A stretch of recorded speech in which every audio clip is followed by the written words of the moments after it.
A ereduan ikasi nuen, bai, A ereduan Urduñan, eta, bueno, nire familian ez dute euskaraz egiten. Nire ama Errioxakoa da, eta etxean gaztelaniaz. Nire kasuan, ni bikotekidearekin etxean hitz egiten nuen euskaraz, bueno, praktikatzeko nire maila oso bajua zen, berarena ez. Eta, bueno, bakarrik geratu nintzenean, erabaki nuen ez galtzeko, ekan apuntatzea. Eta, hizkuntza jakiteko, azkenean hemen bizinaz, eta beste jendearekin nire hizkuntza hitz egiteko edo bizitzeko baita, ezta? Egiten genuena zen hitz egitea pilo. Eta horrela, pizkat beldurra kendu nuen, eta hasi nintzen hitz egiten, eta gero ja gramatika oso errazagoa iruditzen zitzaidan. Eta holan aurrera.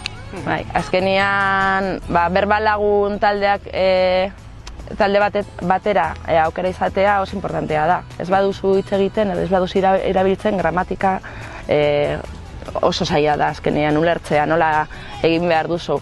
Eta baita soltura hartzeko, ez da.